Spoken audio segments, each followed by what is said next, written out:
السلام عليكم ورحمة الله وبركاته. قناة بنفتج تقدم لكم. Donc la question a dit est-ce qu'on peut rassembler la prière de Maghrib et l'Isha sans voyage ou sans cause? Est-ce que le prophète l'a fait? الحمد لله رب العالمين والصلاة والسلام على أشرف الأنبياء والمرسلين سيدنا محمد وعلى آله وأصحابه أجمعين. الجمع بين الصلوات من غير سفر ولا مطر صح عن رسول الله صلى الله عليه وسلم، رواه مسلم في صحيحه، رواه مالك في موطئه عن ابن عباس رضي الله عنه. فهذا شيء صح عنه صلى الله عليه وسلم أنه جمع بين الصلاتين من غير الأسباب التي يذكرها الفقهاء.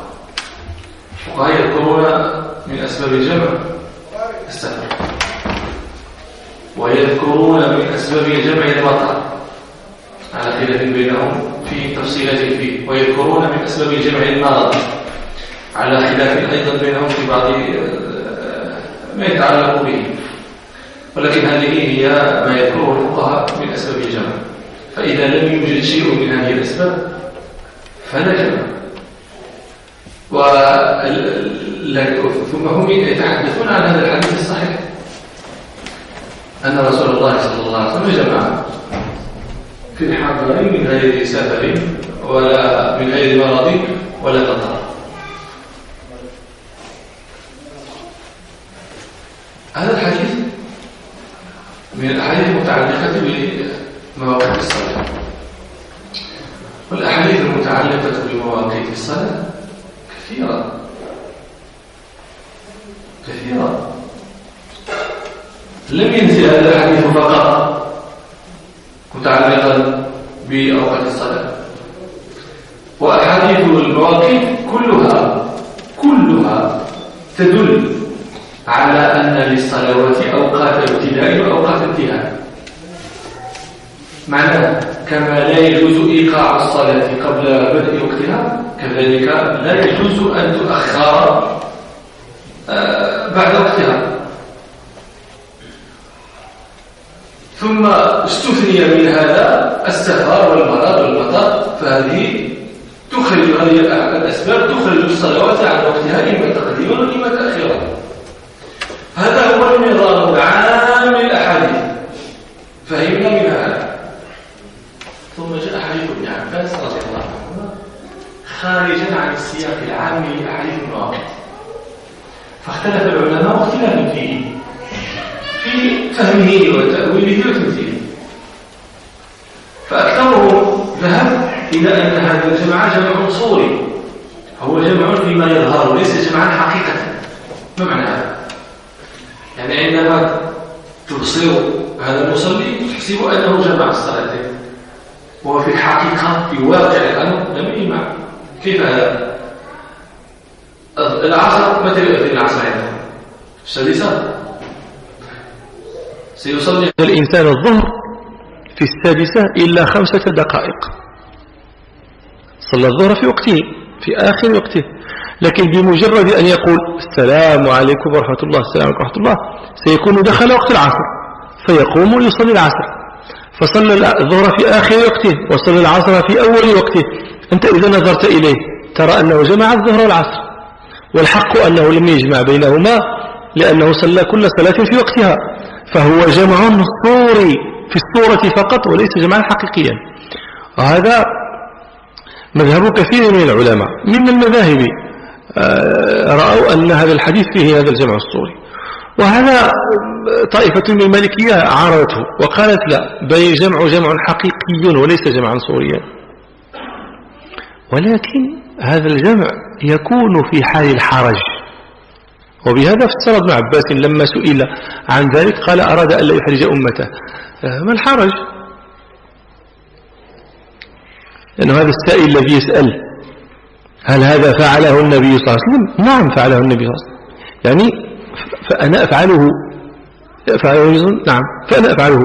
لا، قد يمشي أكبر. النبي صلى الله عليه وسلم فعل هذا وفعل غيره أيضا، فكما فعل النبي صلى الله عليه وسلم هذا وما روي عنه إلا أنه فعله مرة. الحديث ليس فيه ذكر المرة، ولكن فيه أن ابن عباس قال جمع النبي صلى الله عليه وسلم، والفعل يصدق بالمرة، فمن زاد عليه قال جمع مرتين وثلاث وأربعا يحتاج دليلا. مفهوم؟ فكما فعل النبي صلى الله عليه وسلم افعل في الحرج، ولكن في أكثر أحوالك يجب أن لا تفعل، لأن عندك الأحاديث الأخرى أيضا. القضية ليس فيها حديث ابن عباس تقول واش دارها النبي صلى الله عليه وسلم، نعم دارها، إذا نديرها ما تكلمونيش. لا، المسألة ماشي هكا، مسألة كاين حديث ابن عباس وهناك أحاديث أخرى أيضا، فلا يمكن إهدار أحاديث كثيرة من أجل حديث واحد، ولا نهدر أيضا حديث ابن عباس، ولكن نقول عند الحرج. إذا ما الحرج؟ واش الحرج هو المشقة؟ لا، من يفسر الحرج بالمشقة فقد فسر الحرج تفسيرا غلطا. الحرج هو أعظم من المشقة. المشقة لا تخلو من التكاليف الإسلامية، المشقة لا تخلو منها التكاليف. المرفوع عن في ديننا المرفوع هو الحرج وليس المرفوع المشقة. على الآن إذا صمت أنت من 4 صباحا إلى 10 ليلا، هذا تيجيك أنت سهل ولا فيه المشقة؟ ألا مشقة فيه؟ تبارك الله كأنه يوم لا نهاية له، مشقة عظيمة، مع ذلك تصوم. لماذا لا تفطر؟ بسبب أن الدين لا مشقة فيه، الدين يسر. طيب الآن الصبح يؤذن في 4 صباحا، أليس يشق الاستيقاظ لصلاة الصبح في وقتها؟ يشق. هذه المرأة التي تحتجب والحر شديد، أليس شقا عليها ذلك الاحتجاب؟ نقول لها احتجب انت غير في الشتاء، تيكون البرد مزيان نيت، ديري الدرة تدرج ودنيك من البرد وتسخني شوية قفاك. الحر الناس تخرج من جلدها وهي دايره الدرة وغطية الراس وغطية العنق وغطية كذا، أليس هذا فيه مشقة؟ بلا فيه مشقة. فلماذا لم يرفع كل هذا؟ ولماذا أردنا أن نرفع فقط هنا مع المغرب مع العشاء؟ لأن فيه أكثر تكاليف الإسلام فيها مشقة. ما المرفوع؟ المرفوع هو الحرج. إذن فما الفرق بين المشقة والحرج؟ ونترجموا هذا الناس الفرنساوية وعاد نقول لكم شنو هو الفرق. Est-ce que le prophète sallallahu alayhi wa sallam a rassemblé les salats, a fait un jama' entre ces salats sans pluie, sans voyage, sans maladie? Oui, le prophète sallallahu alayhi wa sallam l'a fait. Ça implique quoi cette question? Est-ce que cette question se limite ici? C'est ici la fin de la question. Tu me poses la question, est-ce qu'il l'a fait? Je te dis oui, il l'a fait, et puis tu t'en vas, et puis c'est tout. C'est là où ça se termine notre discussion. Ou là, tu veux cette réponse pour bâtir sur ma réponse quelque chose. Je présume que tu veux ma réponse pour l'utiliser pour quelque chose. Ah, moi, je veux te donner avec ma réponse autre chose que tu peux utiliser encore. Il n'y a pas qu'un seul hadith. Ce hadith-là, dans lequel le Nabi sallallahu alayhi wa sallam qu'est-ce que vous dites? Rassemblé.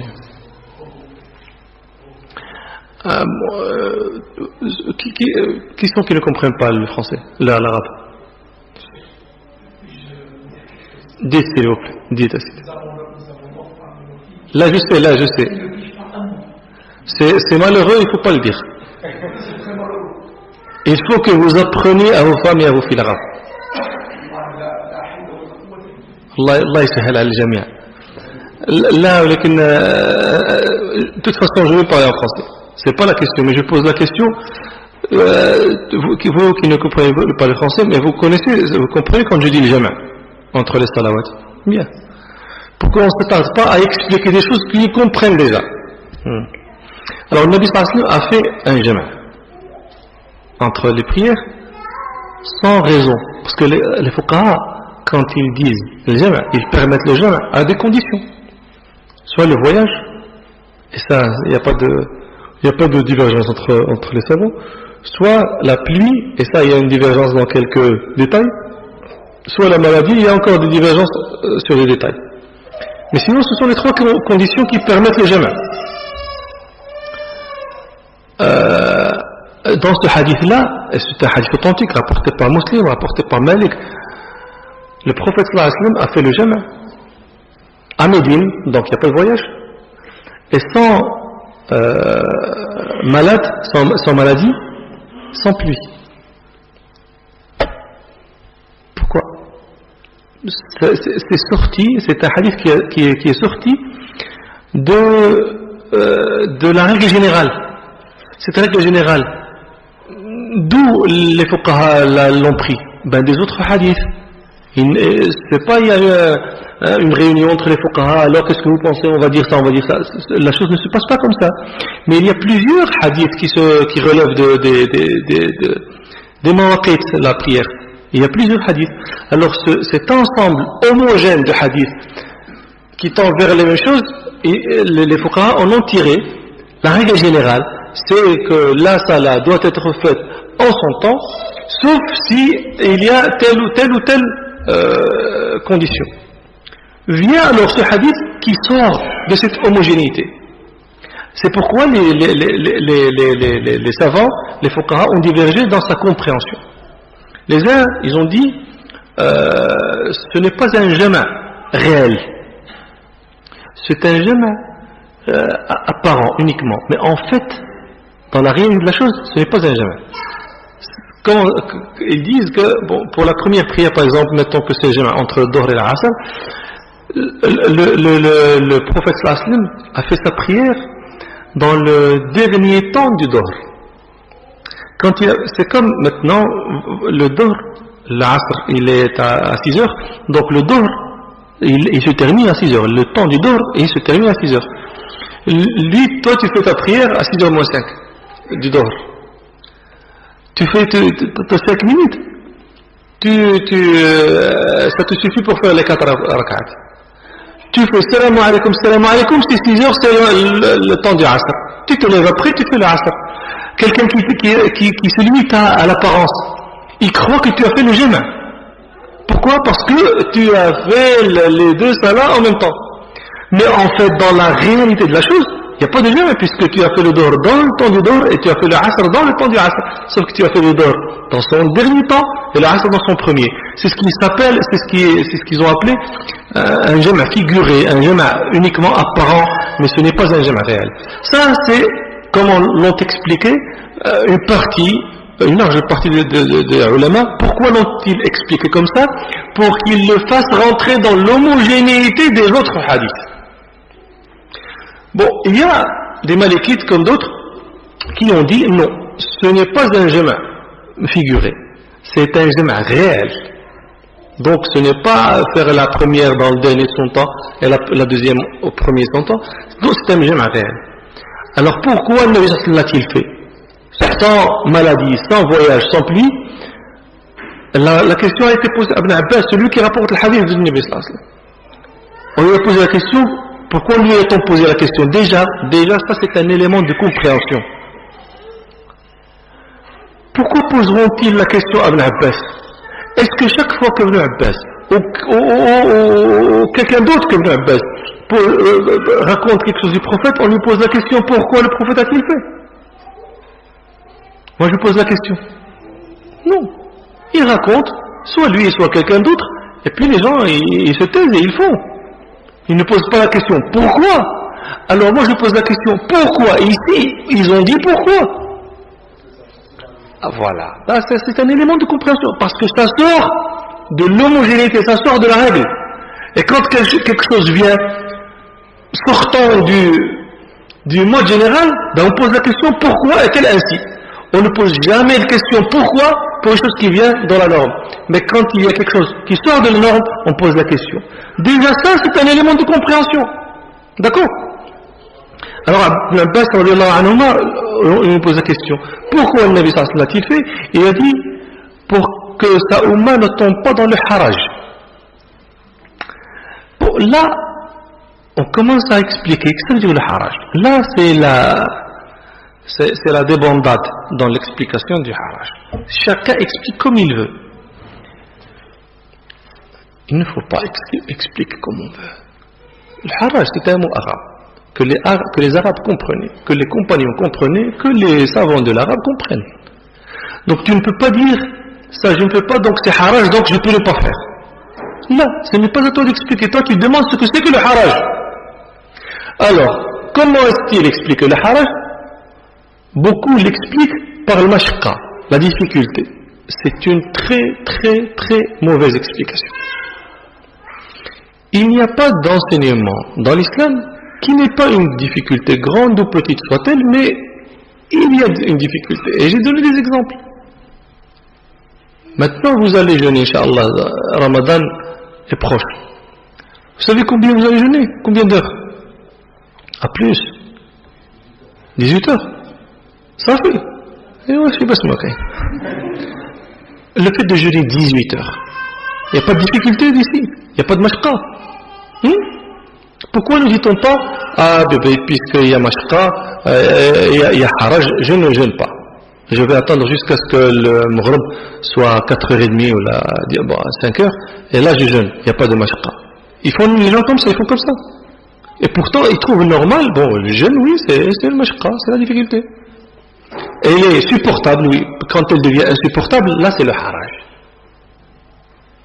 J'ai donné un autre exemple des femmes maintenant voilées. Et quand canicule ou pas canicule, tu restes voilé. Les gens, s'ils pouvaient sortir de leur peau tellement ils ont chaud, ils feraient. Et elle, toujours son voile, déjà quand elle entre, tu vois ta mère ou ta soeur ou ta femme, elle entre à la maison, elle commence à se dire, elle enlève. Pourquoi? On suffoque. Et pourtant, aucune d'elles ne dit, non mais maintenant il fait trop chaud pour le voile. Et il y a une difficulté, il n'y a pas de difficulté. Il y a une difficulté. Même nous qui ne nous voilons pas, déjà ça, pendant quand il fait chaud, les gens ont pris l'habitude de me voir avec le qub. J'ai pas envie de casser cette habitude. Mais il y a difficulté. Et pourtant, cette difficulté ne mène pas les musulmans, les femmes musulmanes, à se dévoiler parce qu'il y a difficulté. Qu'est-ce qui n'est pas de notre religion? C'est le haraj. Et ce n'est pas la difficulté. Le haraj n'est pas la difficulté. ما الفرق؟ الحرج ما هو الحرج؟ الحرج باللغة هو تلك الشجرة الملتفة. شجرة تكون أغصانها التف بعضها ببعض بحيث أنك لا تستطيع أن تمر فيها، لست أن تخترقها. فإذا اخترقتها مرت فيها جرحت نفسك وقطعت ثوبك. هذه الحرجة.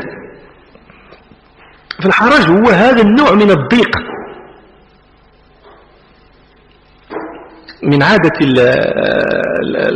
الشريعة أن تأخذ الكلام الألفاظ التي يعرفها المخاطبون بها فتجعل لها هذه المعاني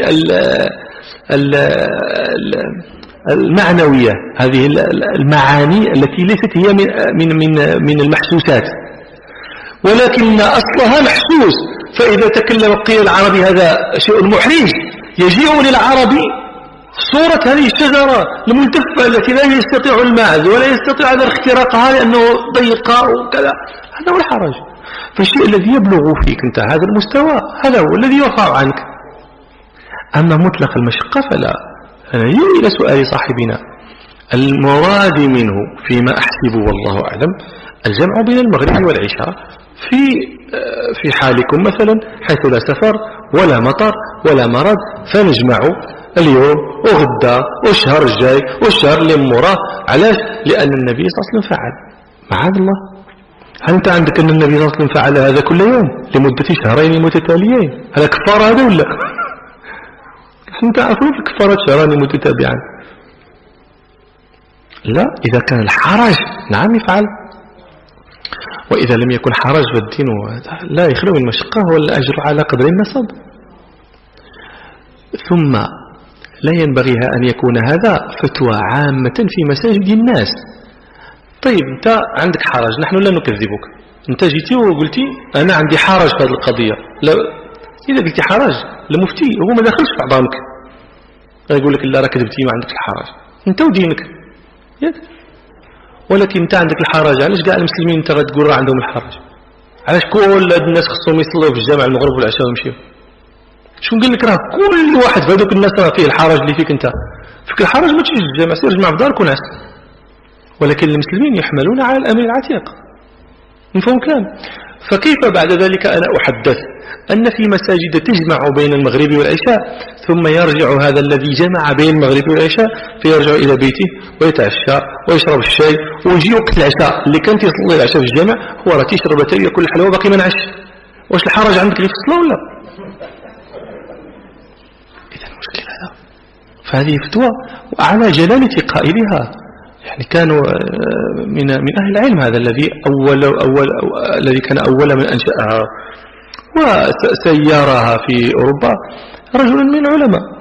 لكن عندي والله أعلم والله يغفر لنا ولا أنه أخطأ في هذا لما جعلها فتوى عامة، إن كان جعلها فتوى عامة، لأنني لقيت بعض الناس الذين كانوا معه وكانوا من أخصائي يقولون الأمر الذي أشيع أنه قاله ليس كما قاله هذاك الرجل ذاك العالم.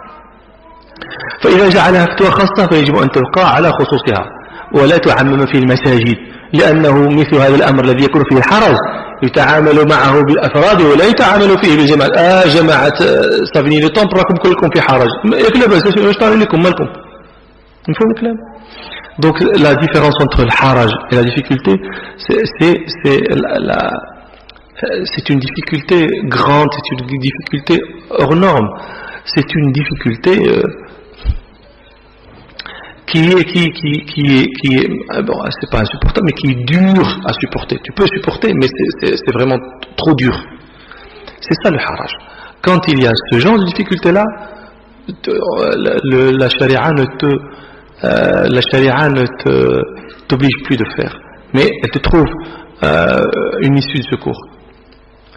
Bon, maintenant la question, est-ce que le prophète a fait tel et tel? Moi je suppose, comme vous supposez, si j'ai raison, ben c'est bien, mais si je n'ai pas tort, si j'ai tort, je n'ai pas mal fait en répondant à la question, supposons la question. Je suppose que celui qui pose la question a à l'esprit le fait de rassembler le Maghrib et l'Acha pendant l'été. Le Maghrib il est à 10h, là, je ne sais pas quand est-ce qu'il ira jusqu'où. L'Acha aussi, Tarawih, c'est une autre histoire, troisième histoire. Et ben, quand est-ce qu'on va dormir, combien est-ce qu'on va dormir? Oui, mais est-ce que ça c'est le haraj? Je suis tout à fait d'accord que c'est difficile. Aucun être français ne te dira c'est facile. Oh, 3 heures, mais c'est facile. Là, c'est un fou, 3 heures. C'est difficile, j'en conviens. Mais est-ce que c'est le haraj? Du moment que tu peux récupérer, après quand tu sors tu termines à quelle heure le travail? L'école, le lycée, etc. Tu termines à quelle heure? À 16h, à 17h, 18h. Tu as encore 4 heures pour dormir. Tu peux venir, tu peux rentrer, tu peux dormir. Là, c'est un acquis, le fait de dormir. Vous faites, les musulmans ici, ils font comme des employés d'entreprise. Les 4 heures qu'on dort, les 3 heures qu'on dort, c'est un acquis, on n'en parle plus. Là, on cherche maintenant à grignoter quelque chose dans la nuit. On veut dormir ici. Là, et puis, ce sont 2 mois. Je conviens que c'est difficile. Moi, qui viens seulement 1 ou 2 journées ici chez vous, donc c'est une seule nuit, et ça m'est pénible, parfois même très pénible, de faire le subh à son temps, donc à plus forte raison, vous qui, c'est pour toujours. Mais heureusement, alhamdoulilah, c'est une petite période. La majorité de l'année, c'est l'Eldorado pour vous. C'est l'Eldorado. 7h du matin, 7h. Oui, 7h du matin. Le Maghrib à 4h30. Pourquoi personne ne pose la question quand... J'aimerais bien que quelqu'un vienne me dire, écoute, moi je fais le jeûne du lundi et du jeudi, et je trouve que c'est trop court quand c'est le Maghrib il est à 16h.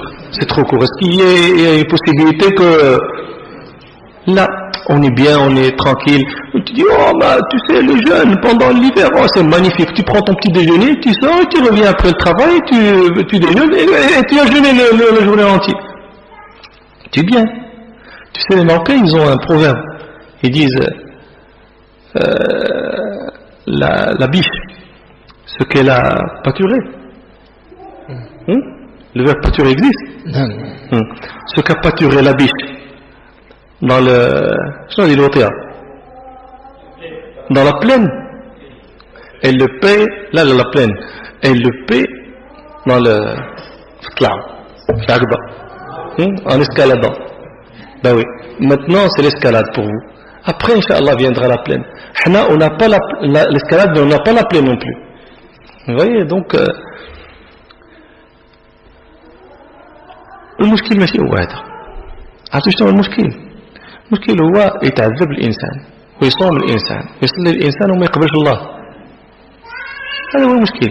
انتم دابا انتم ما تنقولش انتم الناس هذو اللي جالسين قدامي، يعني المسلمين احنا عموما. تفكر في العبادة، ما تفكرش في القبول. بالنسبة لك راه إلا درتيها والي راه ما شنو قال لك سيدي ما بغاها كاع الله منك انت بهذا الشيء كله كاع. الإنسان نطلب الله سبحانه وتعالى يقبل وصافي، نطلب الله يقبل. والله أعلم. السؤال الثاني: هل اختلاف الآراء يكون جائزا كذلك في العقائد كمثل من استغاث بغير الله؟ La divergence est-elle autorisée dans le domaine du dogme comme ceux qui demandent secours à autre que Dieu? C'est une bonne question, c'est un mauvais exemple. طيب هذا الاختلاف العقائد أين ينتهي الفقه وأين تبدأ العقيدة؟ هذا حد بين الشيئين لا يدركه كثير جدا من المتكلمين. أنا أضرب لكم مثلا: في زمن طويل جدا كانت الناس ترى، وأنا عندما أقول الناس أنا أعني بالناس المنتسبين إلى العلم، ممن يتكلم هنا والإذاعة والتلفزيون والناس والشيخ فلان والشيخ علتان، يرون أن الانتخابات حرام عقيدة، لأنها من التشبه بالكفار. هذه من العقائد. النظام الديمقراطي حرام من العقائد، لأنه كل شيء فيه التشبه بالكفار. ماشي يجوز ولا لا يجوز ولا مكروه ولا كذا، لا، عقائد. ثم ماذا وقع؟ وقعت هذه الثورات التي عرت الناس. التوراة عرت شحال واحد قدام راسه وراتو هو نفسه بحال ولا راسو تيشوف راسو. ما بقاش في واحد ما دارش حزب ودار انتخابات. كلشي اللي كانوا تيقولوا عقائد هذه داروا توما احزاب ودخلوا للبرلمان وداروا كذا وتوما يدخلوا للرئاسه. في ناس واش العقائد تتبدل؟ العقائد هذه لا تغيير فيها. الذي يتغير فيه الاجتهاد هو مسائل الفقه، اما العقائد لا نسخ فيها ولا تغير. شي حاجه عقيده لا تعتقدها، طرات الثوره ما طراتش الثوره. إذا هذا الشيء عندك أنت تعتقد تشبه بالكفار، ما كنت تشبه بهم.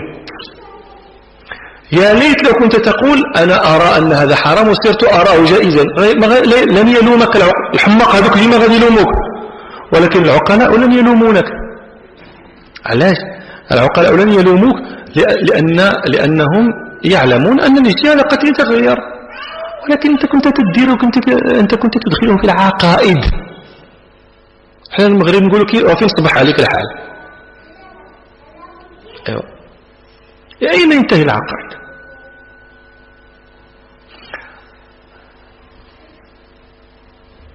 الصحابه اختلفوا في مسائل. هل راى النبي صلى الله عليه وسلم ربه ليله المعراج؟ هذه عقيده ام فقه؟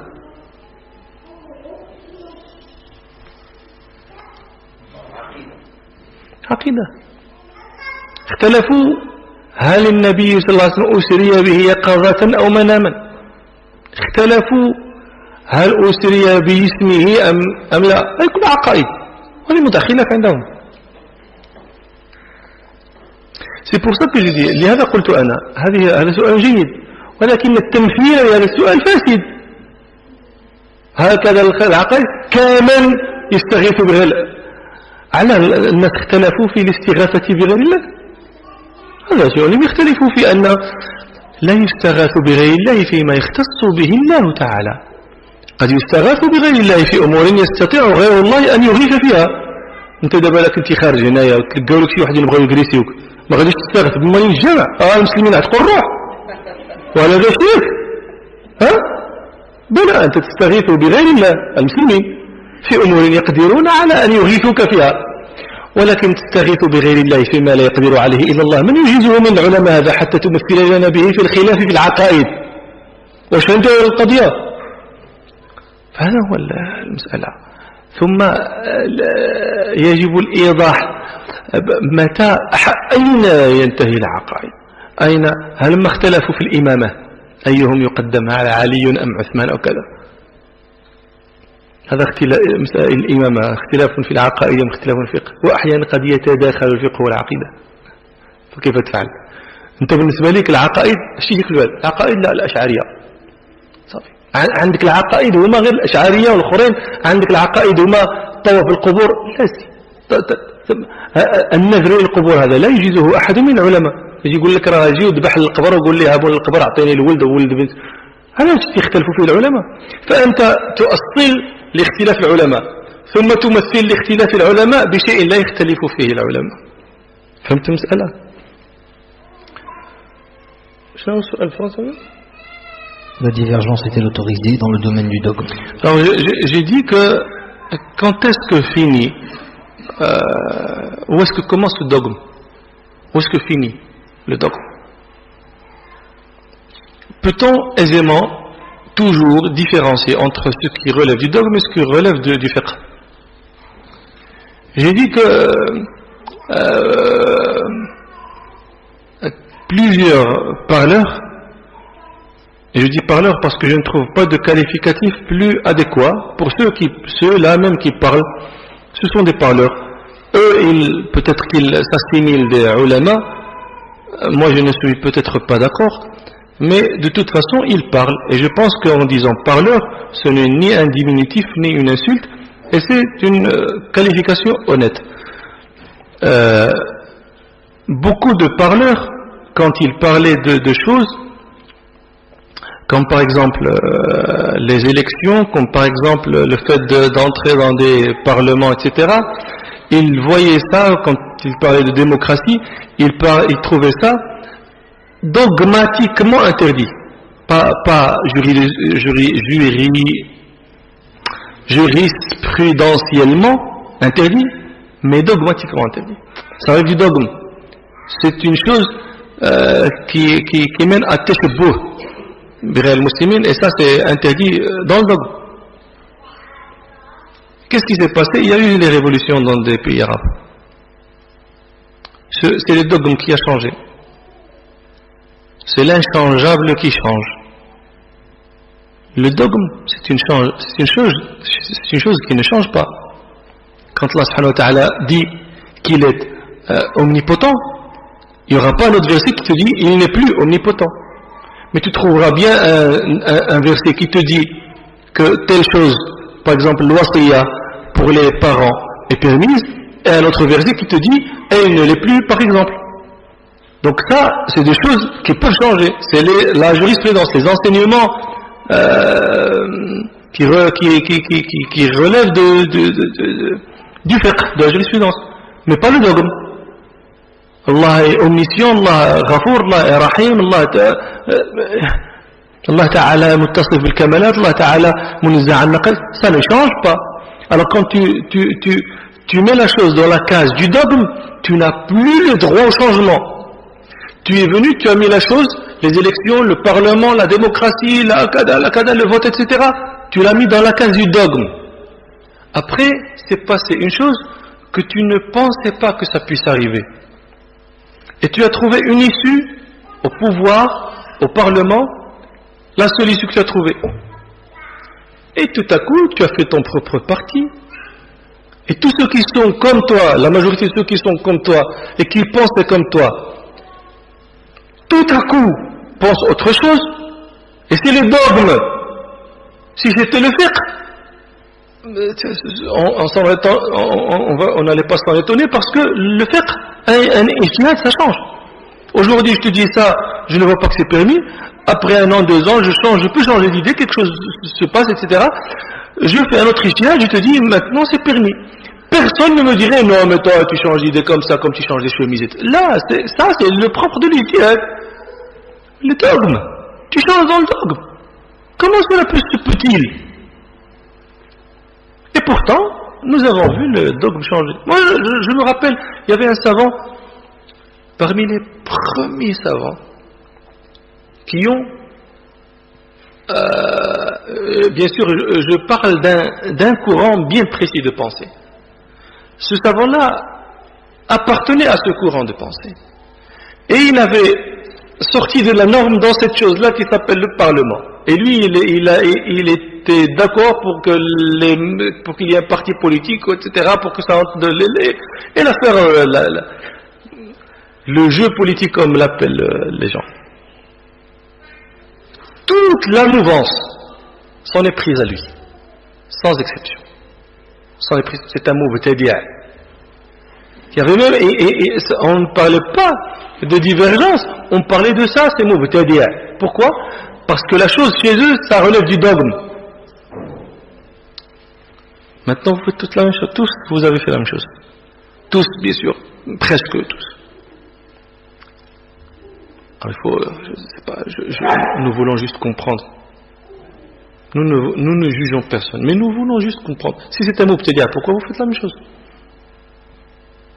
Est-ce que c'est un mubtadi' uniquement quand vous-même, vous ne pouvez pas faire la même chose? Quand maintenant vous pensez que c'est une autoroute vers le pouvoir, vous y accourez, ce n'est plus un mubtadi'. C'est quoi la chose?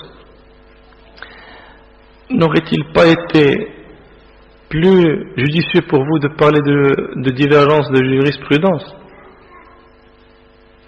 Vous auriez évité la honte d'affronter les gens à qui vous parliez auparavant en disant ça c'est le dogme, c'est le mushabaha, c'est l'aqida, c'est puis les grands titres. Et après, 180 degrés. C'est même pas 20, 30 degrés, on dirait bon on n'a rien vu. 30 degrés. 180. Dans le dogme. C'est possible. C'est possible, oui. C'est possible. Tout est possible. Nous avons en arabe un dicton qui dit Aish tara ajaban. Vis, tu verras toujours ce qui te t'attendra. Tu n'as qu'à vivre, tu n'as même pas besoin de chercher ou de. Juste vis. Tu iras de surprenant en plus surprenant.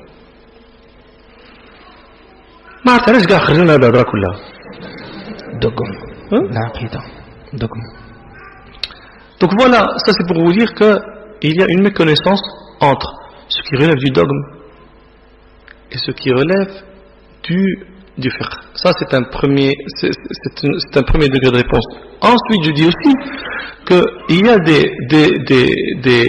des éléments dans le dogme dans lesquels il y a une divergence entre les compagnons. Je vais donner un exemple. Dans le Mi'raj, vous comprenez le Mi'raj? Là, parce que je n'aime pas les mots qui ont un arrière-plan chrétien. Et puis on n'en a pas besoin. Donc je ne dis pas l'ascension. Je dis le Mi'raj. Vous comprenez ce que c'est que le Mi'raj? C'est quand le Nabi sallallahu alayhi wa sallam a fait son merveilleux voyage à travers les cieux jusqu'à ce que Allah subhanahu wa ta'ala lui ait parlé. Les savants, les compagnons, Sahaba, ils ont divergé. Est-ce que c'était en rêve que le Nabi sallallahu alayhi wa sallam a fait ça? En réalité, pas en rêve. Il y a une divergence entre les compagnons. Est-ce que cela a été fait par le corps et l'esprit ou seulement par l'esprit? Il y a une divergence. Est-ce que c'est une divergence dans le fiqh? Ce n'est pas une divergence dans le fiqh, c'est dans le dogme. Et ils ont divergé.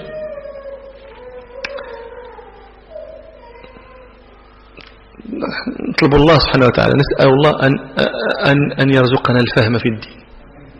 هذا تفضل. أثناء صلاة الجماعة. Mais j'ai dit que c'était comme vous avez entendu, j'ai dit que c'était une bonne question, mais c'était un mauvais exemple. Quand il a dit est-ce que la divergence dans le dogme est-elle aussi permise, comme le fait de genoux, de demander secours à autre que Allah. Comme le fait de demander secours à autre qu'Allah. Est-ce que le fait de demander secours à autre qu'Allah dans des choses qu'Allah uniquement peut faire relève de la divergence dans le dogme. Est-ce qu'il y a divergence sur cette chose-là? C'est pour ça que c'est un mauvais exemple pour une bonne question. On pose la question et puis on donne l'exemple à la question par une chose qui n'a pas de relation avec la question. Et le comble, c'est que les gens qui écoutent ne discernent pas ces subtilités. Ah, non. Le dogme, c'est pas permis. Regarde, demander secours à Allah. Mais qui a dit que demander secours à Allah dans des choses que Allah subhanahu wa ta'ala uniquement peut faire, qu'il y avait divergence là-dedans entre les ulama? Est-ce que vous comprenez? Il faut que vous ayez des esprits fins. Et surtout, quand on vous parle en français, parce que beaucoup de parleurs en français, ils parlent en français sans savoir ce qu'ils sont en train de dire en français. Ils parlent, ce sont des phrases qui sont construites en français. Mais qu'est-ce qu'il y a dedans? Qu'est-ce qu'il y a dans cette construction? Vous savez, nous on dit la langue, c'est l'ustensile du sens. Tu as un bon ustensile. Il est beau, il est poli, il est brillant. Mais qu'est-ce qu'il y a dedans? C'est le malheur. Puis j'ouvre la parenthèse pour les dirigeants des mosquées. Ils ont un problème ici en France. Comme les dirigeants en Espagne, ils ont un problème. Comme les dirigeants en Hollande, ils ont un problème. Ils veulent toujours quelqu'un qui parle la langue du pays pour s'adresser aux gens. Les jeunes, alors ils ont ce problème. Ici pour la France, il faut quelqu'un qui parle français. En Espagne, il faut que quelqu'un... Alors ils se dirigent nécessairement vers quelqu'un qui parle en français. Malheureusement, la majorité de ceux qui parlent en français, ou qui parlent en anglais, ou qui parlent... Non, en anglais, la chose ne se manifeste pas aussi... Parce qu'il y a beaucoup de savants, surtout les hanafites de l'Asie, qui parlent en anglais couramment et qui sont des savants. Mais pour nous autres, les malikites, les shafi'ites, les hanbalites, nous sommes à 100 000 lieues de parler la langue. Quand tu trouves un alim comme il faut, c'est rare que tu trouves qu'il parle la langue comme il faut. Et quand tu trouves un parleur qui parle comme il faut, c'est rare qu'il soit un alim comme il faut. Et ça, c'est le dilemme des dirigeants des mosquées, des présidents des associations. Qu'est-ce qu'il faut faire? Eh bien, il parle français et puis il vient, et parfois il dit des aberrations. Un jour, j'étais dans un congrès où il y avait quelqu'un qui parlait français, mais qui parlait mal. Et je parle du sens. Son locution elle est bonne, sa prononciation il n'y a rien à dire, etc. Les mots, kada, il a akhiré, la gesticulation, la mime, etc. Tout ce qu'il faut savoir sur la présentation, c'est bien. Mais qu'est-ce qu'il y a dans l'ustensile? Ça, c'est une autre histoire. Et il a commencé à parler du Coran. Et il a dit une chose. Et je me suis retenu. J'allais faire quelque chose qui n'était pas... il fallait qu'elle soit faite. Mais je ne l'ai pas faite. J'ai respecté l'ordre ila akhiri. Mais j'en ai parlé à d'autres et puis il n'est plus revenu dans ce congrès depuis que je leur ai parlé. Il a commencé à dire une chose. Lui, bien sûr, ce n'est pas un savant du Coran, il n'a même pas appris le Coran, il ne le connaît même pas par cœur. Mais c'est quelqu'un qui parle français et qui a l'habitude de parler dans les affaires de la religion, donc on l'appelle ici, on l'appelle là-bas, etc. Il parle. Mais là, il a pris un peu son courage à deux mains, il a commencé à défier. Et en criant, moi je défie. Je te gagne le défi. Moi je vais venu aussi. Tu es venu dire deux phrases, va-t'en.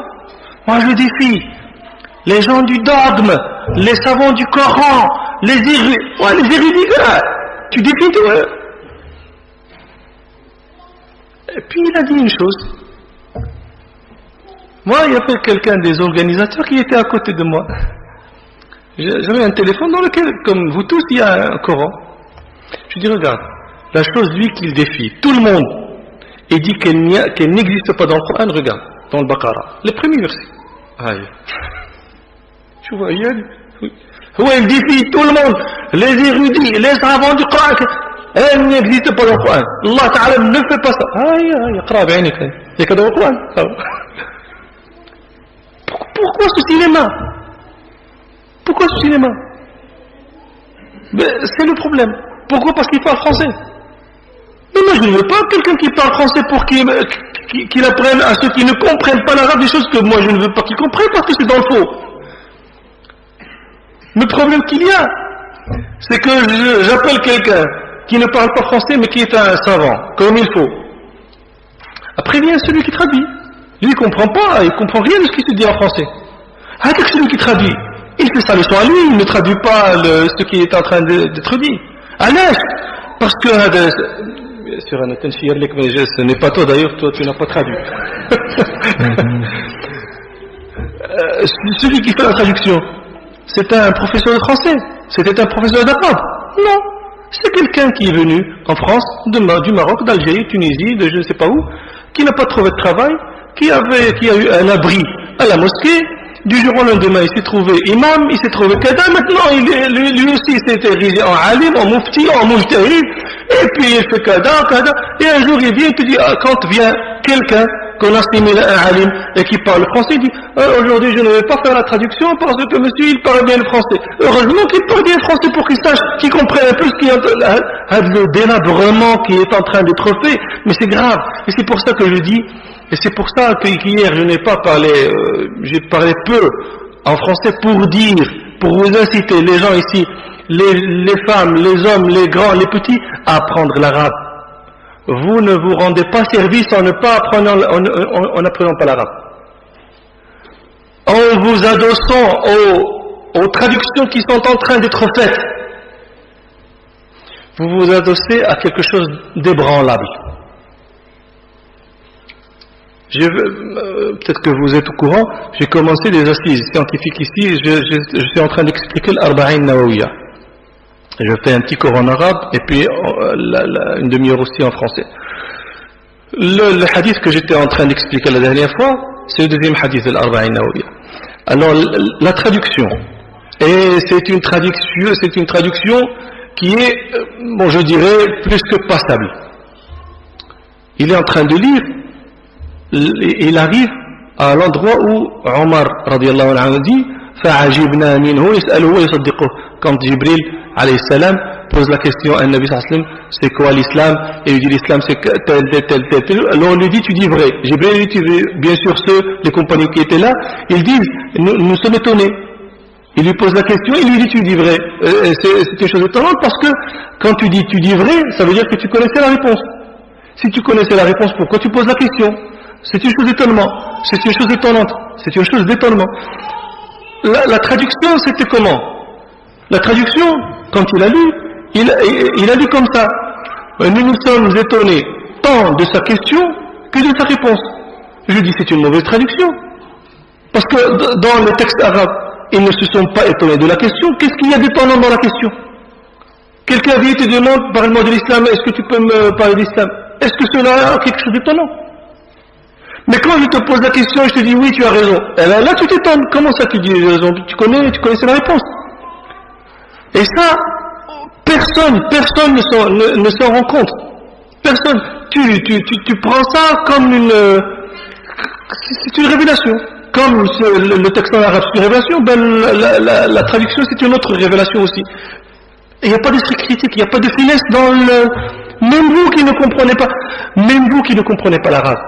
Vous devez poser la question. Quand vous ne comprenez pas l'arabe, donc vous ne comprenez pas le texte initial. Mais vous devez vous poser la question quand il dit nous nous sommes étonnés de cette question. N'importe qui d'entre vous devrait poser la question. Qu'est-ce qu'il y a d'étonnant la question? Pourquoi ils sont étonnés? Là, au moins, celui qui fait la traduction va être amené à réfléchir. Parce que les gens, ils ne réfléchissent pas. Ah, de la matière grise. Il est devenu blanche ou la haja. Allah. Allahu a'lam. السؤال الثالث: في فرنسا ما هو الأحرى؟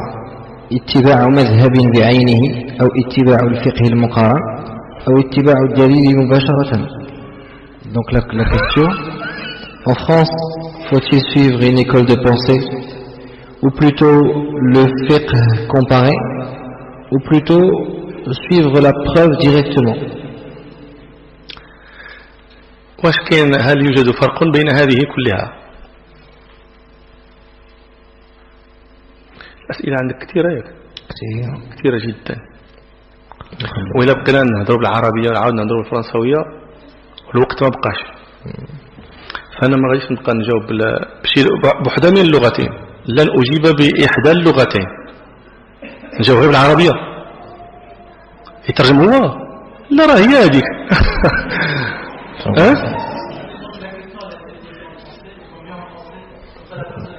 Celle-là était en français, oui. Tout le monde.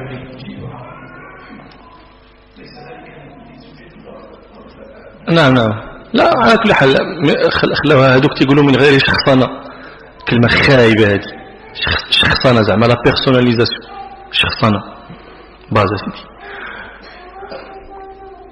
Est-ce qu'il y a une différence entre suivre un madhab, suivre fiqh al-muqaran, suivre la preuve directement?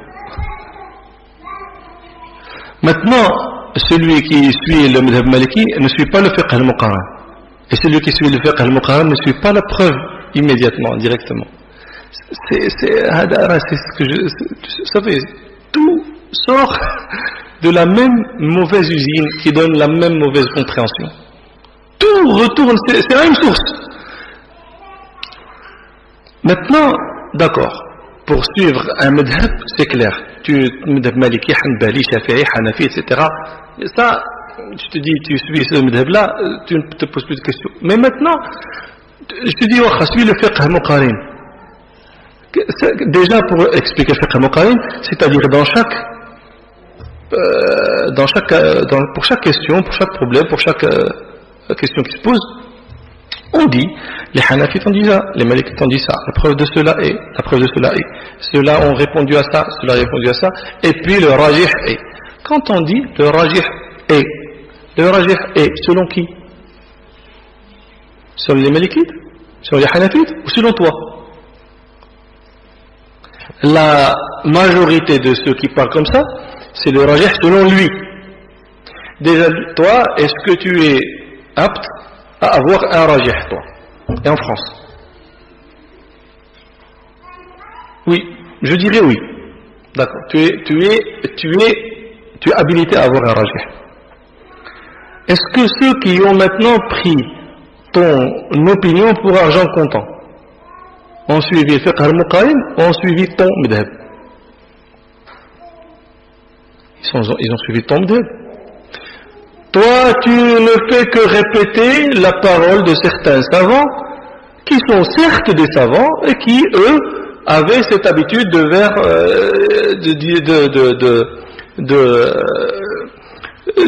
parler des divergences et puis de faire le rajih. C'est le rajih selon qui? Selon eux. Donc, ton madhab est le madhab de celui qui a eu ce rajih.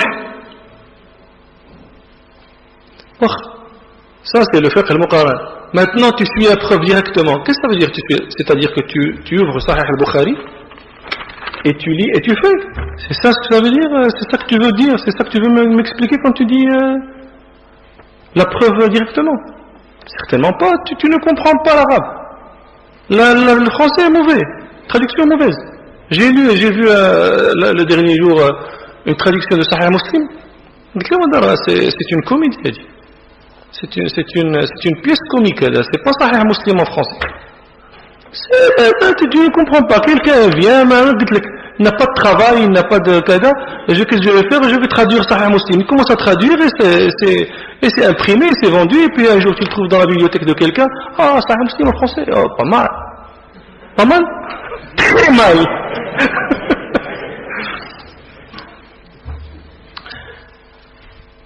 Donc c'est quoi pour toi suivre la preuve mubasharatan, c'est quand je te dis ça est permis parce que le prophète sallallahu alayhi wa sallam a dit, et je te donne la preuve. Ça, ce n'est pas permis parce que Allah Ta'ala a dit.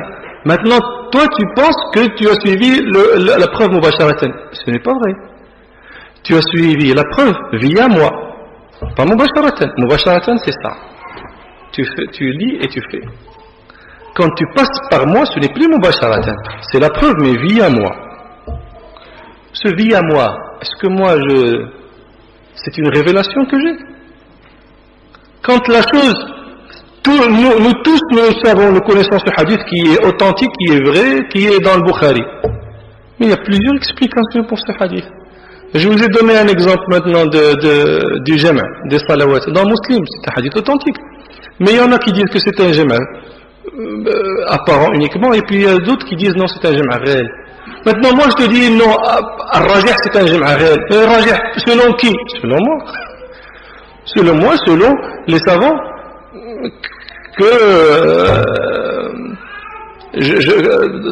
qui m'ont convaincu de ce qu'ils ont dit.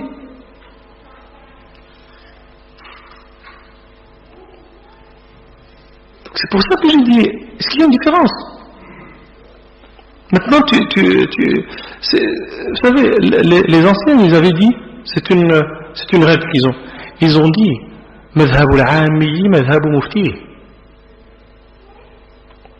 Le madhhab de chaque musulman, dans une chose, c'est le madhhab de celui qui lui fait la fatwa. Ça fait.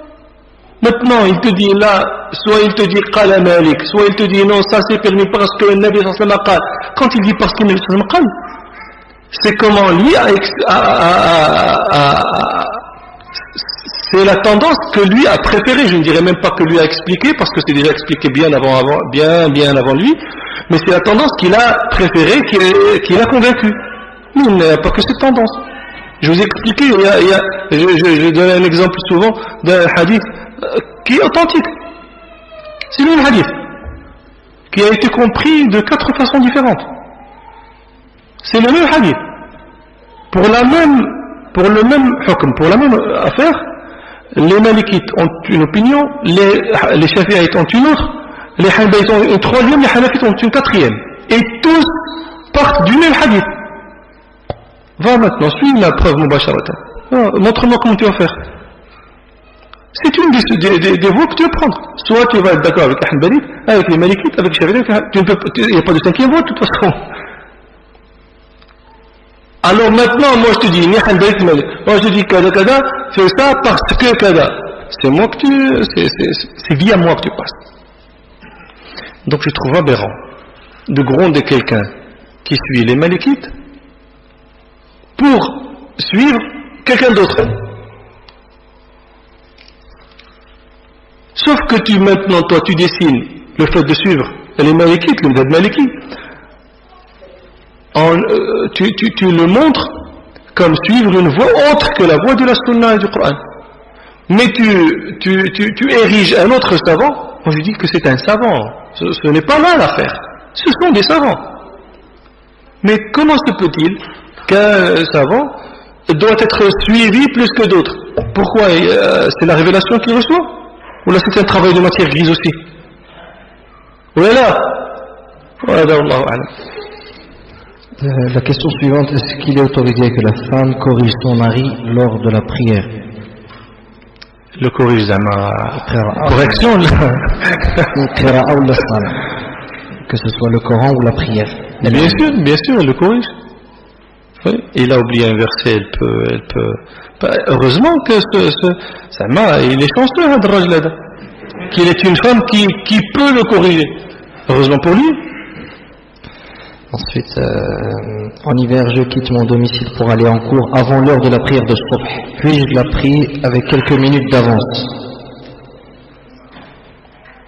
Non. La deuxième qui va dans le même sens. Avec le travail, est-ce que je peux rassembler la prière de Dhuhr? Ou à cause du travail, est-ce que je peux rassembler la prière de Dhuhr et l'Asr? Non. Trouvez des solutions. Vous vivez dans le contexte. Ce n'est plus des échappatoires qu'il vous faut. Ce sont des solutions. Trouvez-les. Je ne sais pas, moi je n'ai pas de formule magique. Abracadabra, ça fait. Là, je n'ai pas de formule magique. Je pense que vous non plus, vous n'en avez pas. Et c'est pour ça que vous avez besoin de solutions. Et la solution n'est pas là, je ne vais plus Kada, je ne vais plus le lycée, je ne vais plus Kada, je ne fais plus Kada. Là, c'est pas ça. Ce sont des échappatoires. Tu ne peux pas vivre dans la marge de la société, c'est pas possible. Mais il faut trouver des solutions. Il faut faire des efforts. Il faut se réfugier à Allah subhanahu wa ta'ala pour vous aider dans vos solutions. Allah yasahal alaykum wa yasahal alayna jami'a.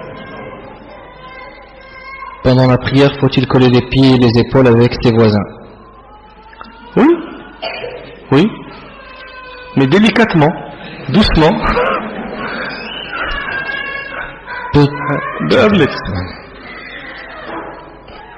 Et puis, si la personne qui est à côté de nous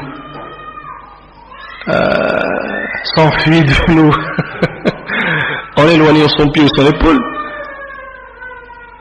on ne s'obstine pas à la suivre. Parce qu'on peut tomber dans des excès qui vont annuler toute la salle. Il y avait quelqu'un, un vieillard, qui faisait la prière dans une mosquée au Maroc. Et puis il y avait un jeune, un jour, qui était venu, qui était à côté de lui dans le rang. Alors lui, il met son pied à côté de lui, le vieillard éloigne son pied. Alors le jeune homme le suit. Le vieillard le rééloigne. Bon, le jeune ne le suit pas tout de suite. Ils sont en train de faire la prière, après vient le rukwa. Alors quand il fait le rukwa, le jeune, il attaque. Alors le vieux lui dit, maintenant c'est le rukwa, ils sont en train de faire ça là. Le vieux lui dit, attention, attention, attention, attention. Ça, la chose, il n'y a plus de ça là. Il n'y a plus de ça là. Et c'est lui la cause. C'est le jeune la cause. Et je ne pense même pas que le vieillard a refait takbir l'ihram. Non, il a continué dans sa salle. Pour lui, c'est très normal de dire attention dans le quoi. C'est pour ça que je dis, oui, c'est une sunna, ça là, c'est bien. Il faut instruire les gens. Mais tu trouves quelqu'un instruisable et ininstruisable. Ça fait. Ou là, ininstruisible. Moi, je me tel français ou sahah l'inaji. Ça fait, c'est du vieux bois. Tu casses. Tu ne t'acharnes pas derrière lui, ça fait. Voilà. Allahu a'lam. Peut-on ramener des enfants en bas âge à la mosquée? Si on leur apprend la tenue à avoir dans la mosquée. C'est une mosquée, c'est un lieu de ibadah, c'est un lieu de science, c'est un lieu de tranquillité un peu, c'est un lieu d'évasion vers Allah Ta'ala. Je ne vais pas m'évader de la mosquée aussi parce qu'il y a des enfants qui crient partout. Il faut leur apprendre la bonne tenue dans une mosquée. Si ils sont dans un âge où ils ne peuvent pas apprendre, eh bien je ne les amène pas à la mosquée. Et ça vaut beaucoup mieux que de les amener les gronder, que de les amener les poursuivre. Déjà ça commence mal avec la mosquée. Donc il y a une question qui revient souvent. Est-ce que les femmes ont le droit d'avoir les pieds nus pour sortir? Et la deuxième question, et pour faire la prière? Ni pour sortir, ni pour faire la prière. Elles doivent avoir les pieds couverts dans la prière comme dans la rue, parce que les pieds font partie du aura de la femme. Allahu a'lam. Prochaine question. C'est quoi la priorité? Est-ce que c'est la foi, apprendre la foi à nos enfants, ou apprendre le Coran à nos enfants?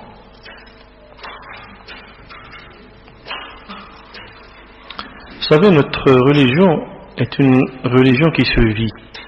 Ce n'est pas une religion qui s'apprend. Ce ne sont pas des informations que nous apprenons comme ça mentalement. Non, ce sont des choses que l'on vit.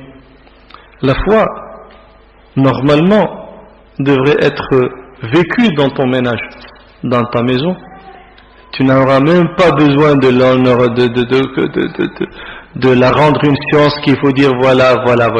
Non, par contre, le Coran, c'est quelque chose qui s'apprend. C'est dans le vécu aussi, mais il ne peut être appris par cœur qu'en l'apprenant. Il n'y a pas d'autre solution. Mais la foi, c'est malheureusement vrai. Elle n'est pas vécue. Et c'est malheureusement vrai. Tu parles à tes enfants de choses, ils sont déjà grands et toi même parfois ils te posent des questions, c'est comme des cols qu'ils te posent, tu sais que non, et tu as honte devant ton enfant de 3-4 ans qui te pose une question, tu viens voir l'imam, Allah, tu vois mon fils m'a posé quelque chose, je ne sais pas quoi lui dire, et tu n'as pas honte, ton fils de 4 ans, et puis quand il aura 18 ans, elle est question de 18 ans, là c'est une chose qui suffit. Quand tu parles à ton fils du prophète, ce n'est pas des informations que tu lui donnes, c'est une vie qu'il voit chez lui, sur toi, sur sa mère, sur votre quotidien, bien sûr dans la mesure de votre possible, mais ce sont des choses qu'il doit vivre. Il doit vivre.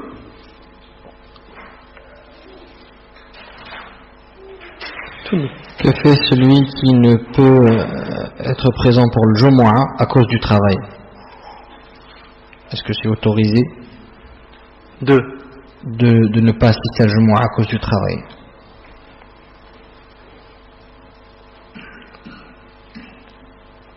C'est autorisé.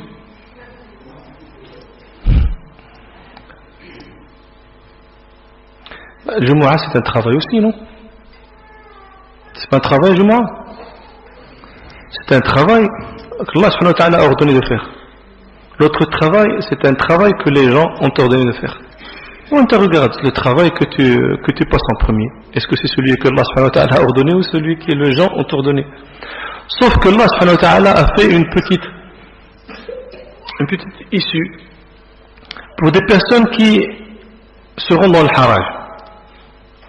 Le prophète sallallahu alayhi wa sallam a dit dans son hadith que vous connaissez tous que celui qui ne se présente pas, qui ne participe pas, qui ne fait pas 3 Jumu'at suivis, c'est quelqu'un qui aurait un sceau sur son cœur, c'est-à-dire que c'est un cœur scellé, fini de munafiq. Maximum, essaie de ne pas avoir 3 Jumu'at de suite. Une Jumu'at de présent, une Jumu'at absent. Je ne dis pas que je te recommande ça, mais je te dis ça, c'est le fond, c'est le bas fond, tu ne peux pas descendre plus en bas. Allah. Il y a une question ici, est-ce qu'on a le droit d'assister à l'enterrement et mais aussi suivre... c'est ça ce que je vous dis. Je dis toujours, quand tu viens pour l'embauche, pourquoi tu ne dis pas, le Jumu'ah, il faut que j'aille faire la prière? Ils posent eux leurs conditions, pourquoi tu ne poses pas toi aussi la tienne? Tu veux travailler à tout prix. Là, il faut que tu travailles un travail, mais il y a quand même des choses. Tu ne peux pas négliger.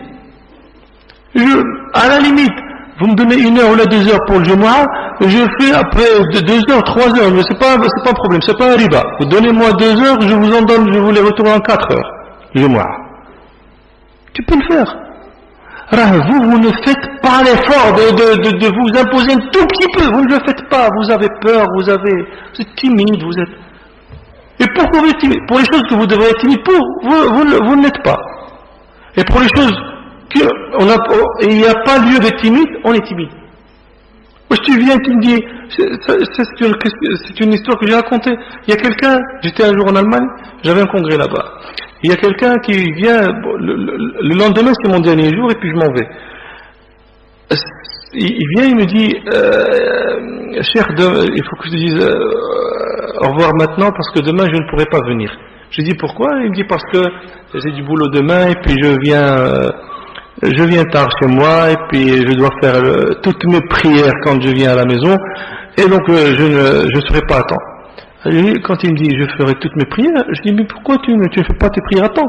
Il me dit non, parce que je travaille dans un secteur, bon c'était dans un commerce, et puis le propriétaire ne me laisse pas faire la prière. Je lui dis est-ce que tu lui en as déjà parlé? Il me dit non. Qu'est-ce qui t'en empêche?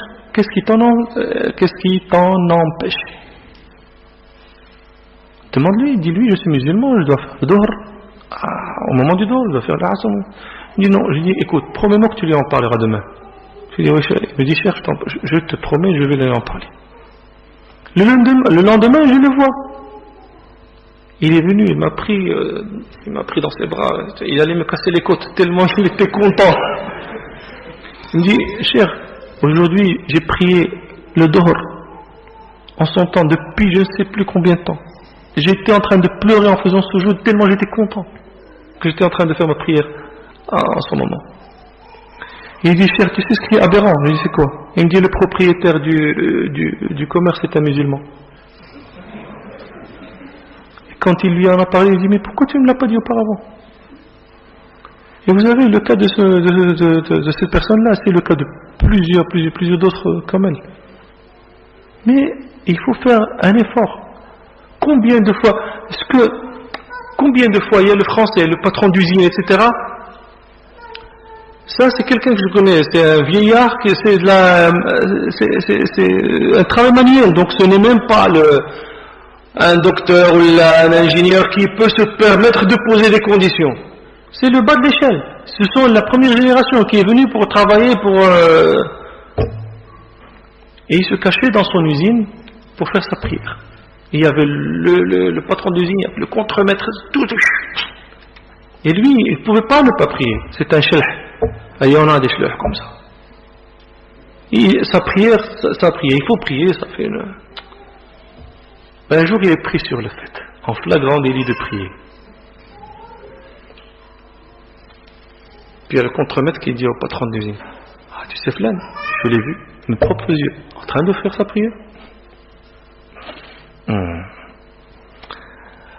Alors le patron vient, il rassemble tout le monde, il lui met lui à l'écart. Il dit, monsieur tel m'a dit que vous étiez en train de faire votre prière. Tout le monde, la majorité ce sont des musulmans. Le patron, qu'est-ce qu'il lui dit après? Il dit, toi, quand tu veux faire ta prière, tu vas à la mosquée. Le Jumu'ah, tu fais tout à la mosquée. À ce moment-là, les musulmans, les autres, oh, nous aussi, personne d'autre ne bouge.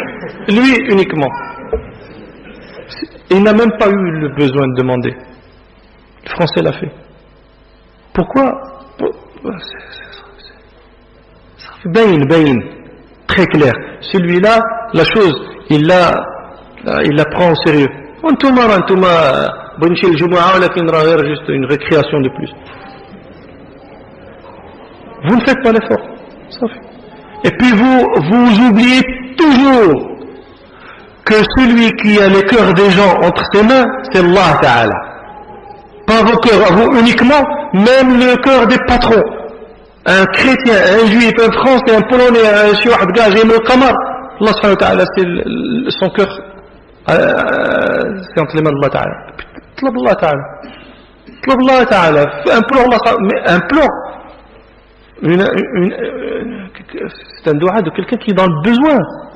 أما يجيب المضطر إذا دعاه. والله أعلم. Est-il autorisé d'entrer dans une église pour soutenir la famille du défunt, quelqu'un qui serait éventuellement non musulman,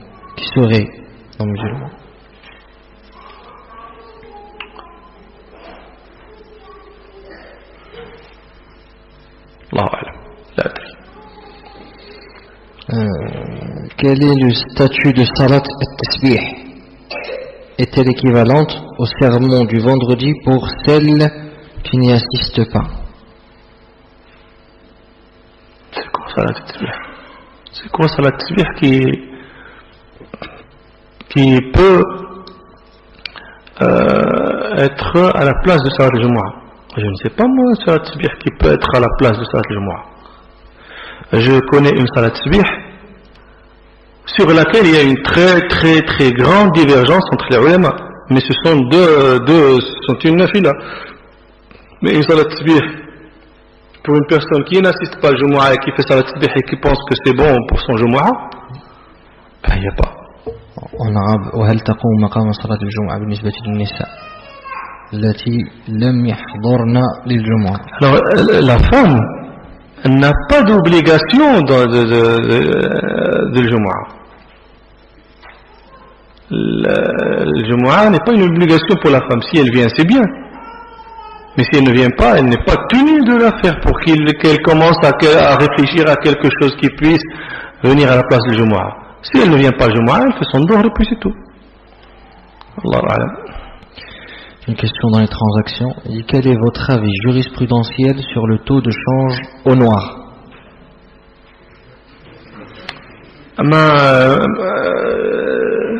Je ne sais pas, nous n'avons pas ce problème au Maroc, donc je ne sais pas qu'est-ce que ça veut dire ce taux de change en noir.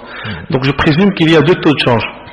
Un taux de change officiel à la banque et un autre en noir. Officiel. Je n'ai pas de réponse. Okay.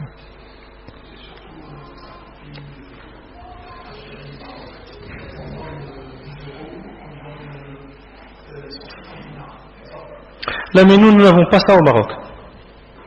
La majorité des personnes qui font le change, elles le font dans les banques ou dans maintenant, c'est une chose qui a été nouvellement faite, ce sont les sarrafa, les changeurs de devises. Mais qui sont aussi, c'est toujours dans l'officiel. Il y a l'officieux aussi. Par exemple, maintenant vous allez devant une banque ou devant quelqu'un qui fait du change, et quelqu'un te vient et te dit tu veux que je te change du euro, je te donne kada. Mais c'est toujours c'est un marché minime, ce n'est pas très étendu au Maroc. Donc la chose ne se pose pas. Et puis vous ne trouvez pas de grande différence. C'est quelques centimes en plus qu'ils vous donnent. Donc ce n'est pas un autre taux tellement.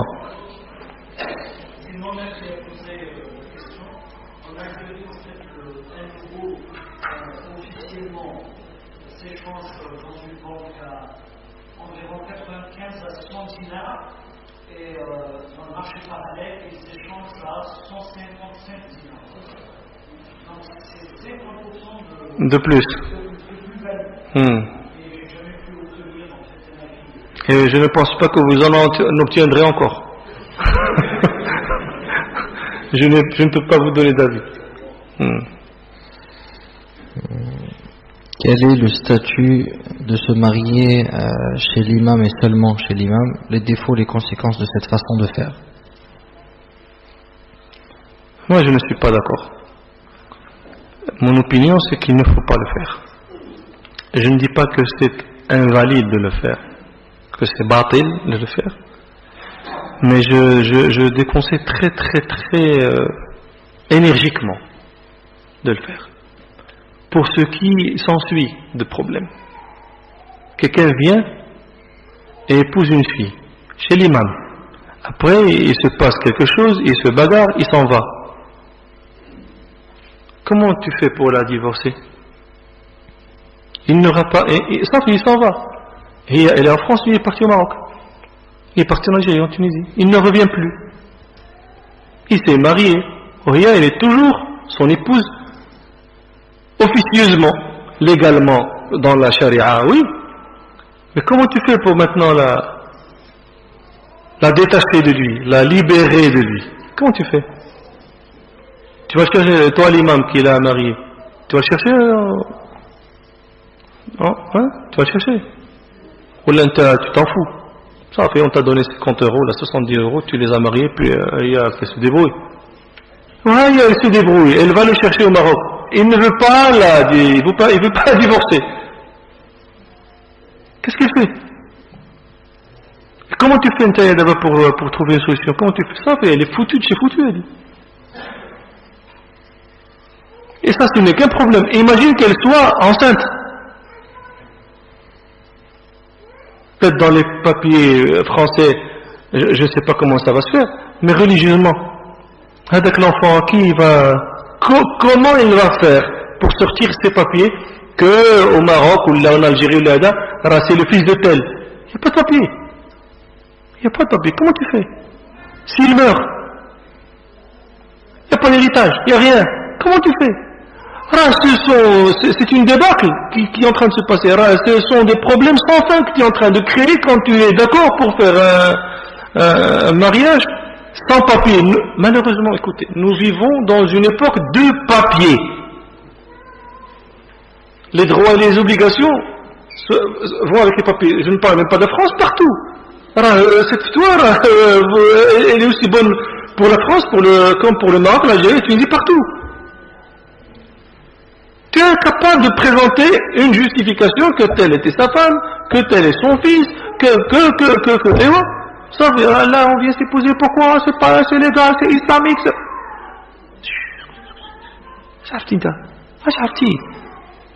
là, je pas dans mariage civil, est-ce que le prophète, سكوت البروفيت سكوت اجي يتكلموا العلماء ما تتكلمش انت بغيت تجوز ما نجوزوش هكا والسلام سير معاك يلاه طيب تاعك. Il faut comprendre. C'est pour ça la question, est-ce que le prophète l'a fait? Oui, il l'a fait, donc je le fais.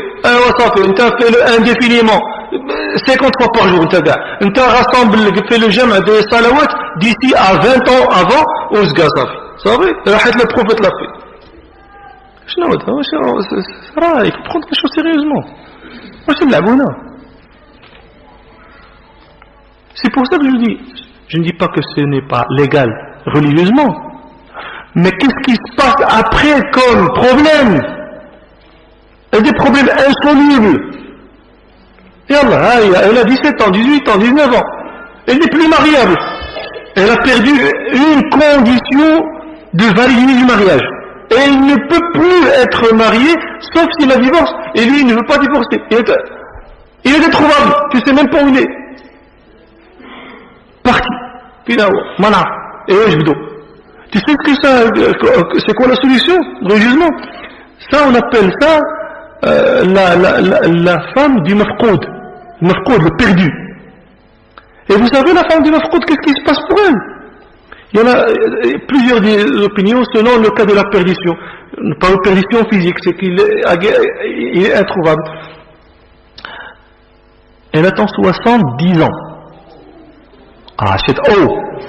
فكر فيها منين تبغي تكتب العقد فكر فيها 70 ans elle va attendre elle a 20 ans ne t'inquiète pas on va te marier Inch'Allah juste attends 70 ans quand tu auras 90 ans reviens c'est bon ça va être réglé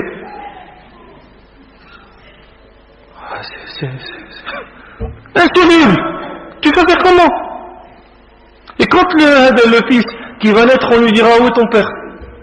Non, tu sais, il y a quelque chose, sinon ton père, Kada, non, tu n'es pas un fils légitime.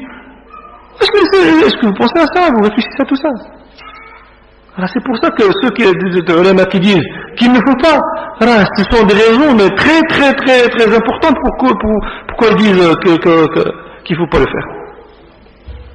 Après, si il insiste de faire, ben fais-le. Je m'en fous. Fais-le. Après, ne viens pas pleurer. Nakada, là, il vient pleurer, Nakada. Oui, ça veut dire, il ne faut pas le faire. Tu l'as fait, ben. Regardez qui golo, les darabidés. Tu as fait une uqda. Tu as fait un nœud. Tu as fait un nœud, mais tellement serré que tu n'arrives plus à desserrer. Les Marocains disent, celui qui fait un nœud avec ses mains, ben, qui le dessert avec ses dents. Les anciens arabes ils disaient Yadaka aukata wa fuka nafakh. Zama c'est toujours toi qui l'as fait, bah tu te débrouilles. يقول لك اكتب.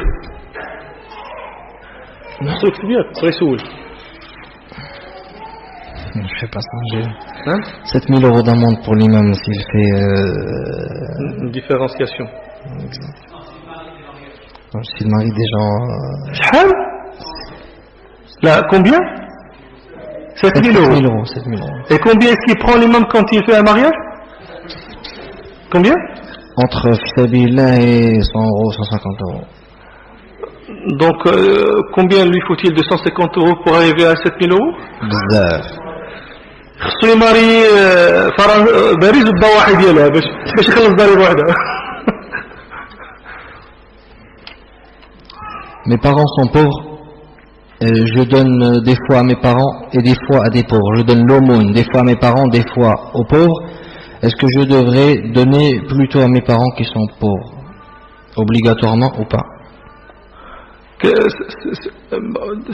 S'il veut dire par l'aumône zakat, zakat. Ouais, zakat بالعربية. لا وقول zakat. أصدق واكتب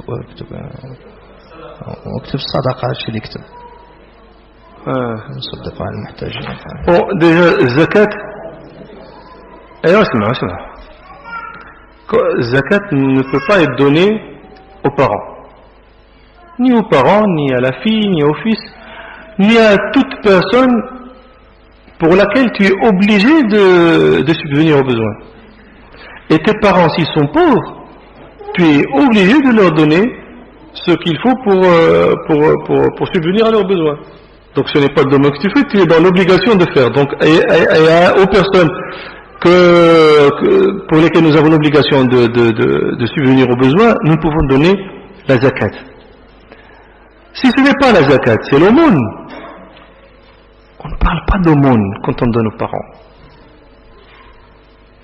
Vous savez, l'aumône, c'est awsakh an-nas.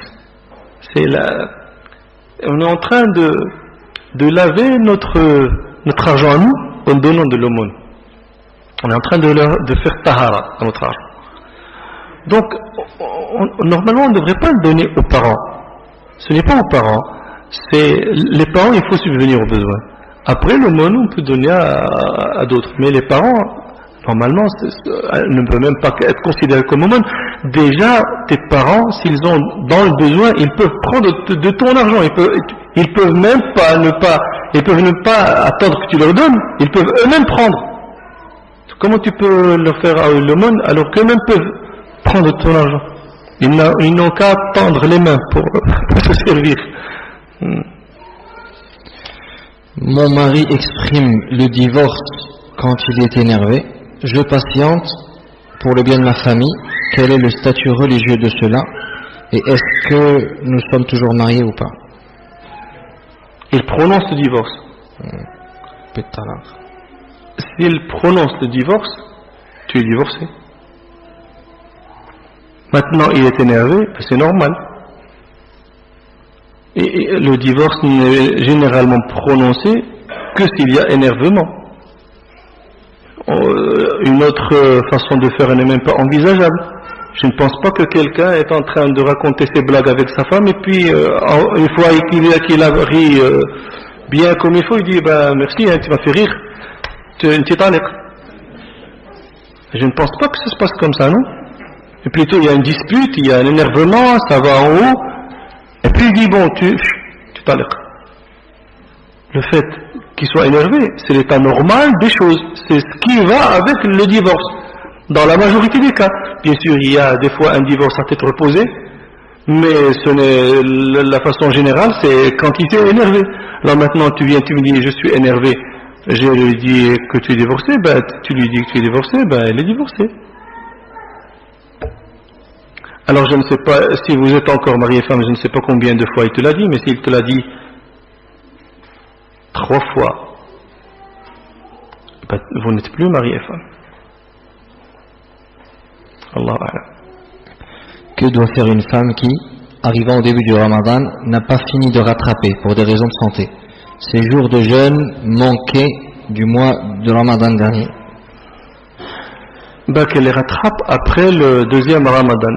Si et uniquement si elle n'a pas réussi à rattraper tous les jours de Ramadan, du premier Ramadan, à cause de sa santé. Elle n'a rien d'autre à faire que de rattraper les jours qu'elle n'a pas encore rattrapés. Maintenant, si elle a eu le temps de rattraper et qu'elle ne l'a pas fait, et elle n'avait pas de raison pour ne pas le faire, elle est tenue de les rattraper et en plus de faire la fidya. La fidya, c'est la nourriture d'un miskin pour chaque jour non fait. Maintenant, si elle doit rattraper 10 jours, elle rattrape les 10 jours et elle donne à manger à 10 mendiants. Un mendiant par jour. Allahu a'lam. Assalamu alaikum.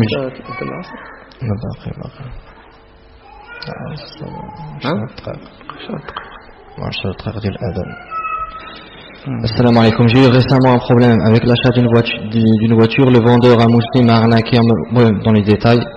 Est-il permis en islam d'avoir recours à la justice des non-musulmans pour récupérer mon bien, c'est-à-dire l'argent de la voiture et les frais de réparation que j'ai payés, sachant que le délit est passable de 37 000 euros, etc.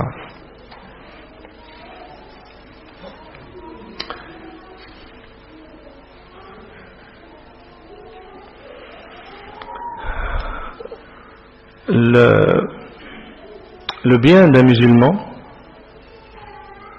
ne peut lui être enlevé que s'il veut bien lui-même qu'il le lui soit. Sinon, on n'a pas le droit d'en lui enlever son bien. Maintenant, si il lui est enlevé malgré lui, eh bien, il doit avoir recours à une solution qui lui permette de récupérer son bien. Jahiliya, avant que le prophète sallallahu alayhi wa sallam soit envoyé, il y a eu un pacte entre les Qurayshites. Ils ont fait un pacte dans lequel ils se sont mis d'accord qu'ils ne laissent aucune personne subir une injustice dans le cas, et que toute personne qui subit une injustice, ces gens-là qui ont fait ce pacte seront avec lui jusqu'à ce que le tort lui soit rendu.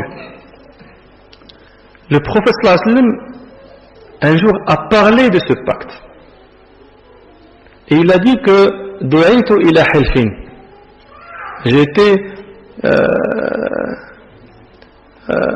invité à ce pacte. Qui tel est tel, bon, l'objet du pacte. Si je suis invité à un pacte pareil en islam, j'irai. Ce qui veut dire que rendre l'injustice, c'est une chose dans laquelle toutes les religions est venue pour. Maintenant, cette personne a subi une injustice et il n'y a pas d'autre moyen d'enlever, de dégager cette injustice que d'aller vers la justice française. Je pense que c'est très très bien mérité pour celui qui lui a fait le tort. Et on a, je dirais même 370 000, ce serait peu. Ce serait une leçon pour les autres aussi. Le mariage. Allahu a'lam. Le mariage, il écrit un zawaj al-Fatiha. Le mariage avec la Fatiha seulement, sans la dot, est-ce qu'il est valable? Le mariage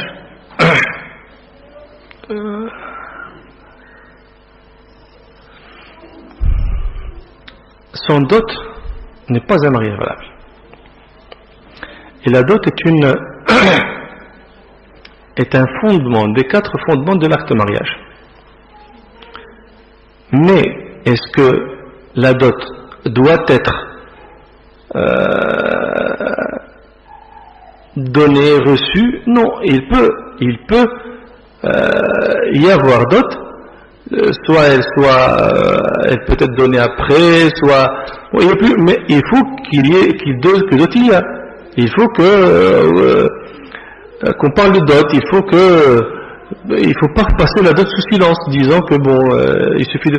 Déjà, moi, je ne sais pas ce que ça veut dire faire le Fatiha dans l'acte de mariage. Le Fatiha ni obligation, ni condition de validité de la.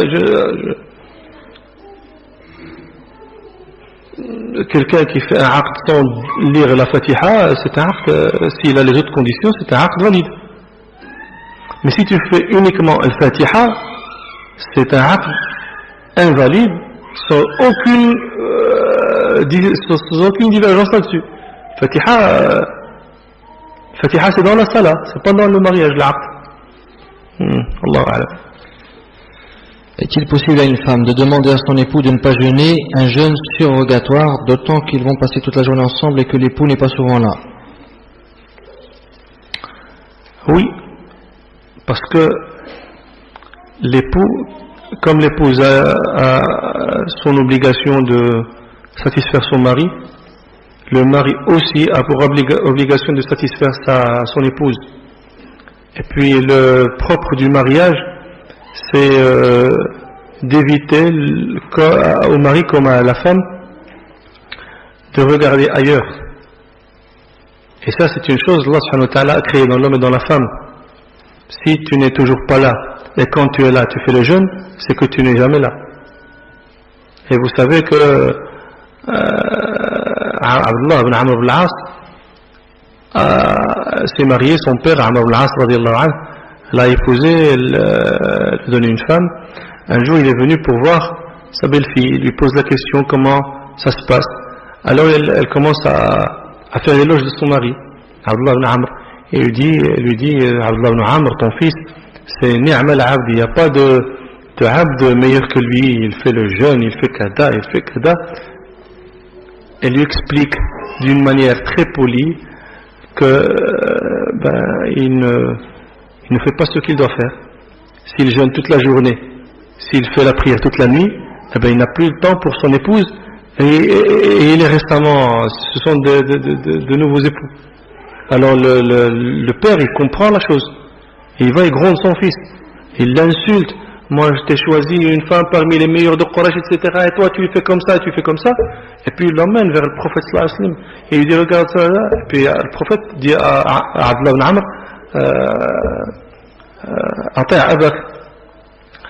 obéis à ton père. C'est-à-dire, fais le jeûne et ne le fais pas, alterne un peu. Fais la prière de la nuit, mais laisse encore un peu, parce que tu as des obligations envers Allah, envers toi-même, envers ton invité, envers ta femme, et il faut que tu donnes à toute personne ayant une obligation, tu lui donnes ce qu'elle te doit. Et c'est la même chose que je dis à cette personne-là. Allahu a'lam. Une dernière question. Mon mari fait entrer de l'argent qui vient du vin et de l'alcool et je refuse. Que dois-je faire? Tu refuses quoi? Je refuse هذا الوضع en arabe écrit. Oui, mais en refusant cette situation, tu fais quoi? Tu ne manges pas de ce qu'il... Oui, je refuse. C'est-à-dire que tu lui dis non, moi je n'accepte pas. Mais après, quand il achète des choses, de la nourriture, etc., qu'est-ce que tu fais? Tu manges, tu ne manges pas. C'est-à-dire que le refus s'étend aussi à ça, ou tu te limites à lui dire non, je refuse. Je ne sais pas. Mais de toute façon, c'est bien de refuser, c'est bien de gronder, mais si tu manges, ce n'est pas haram. C'est bien de ne pas manger, parce que c'est toujours nuisible de se nourrir et de nourrir les enfants par des choses totalement haram. C'est pas bien qu'il y ait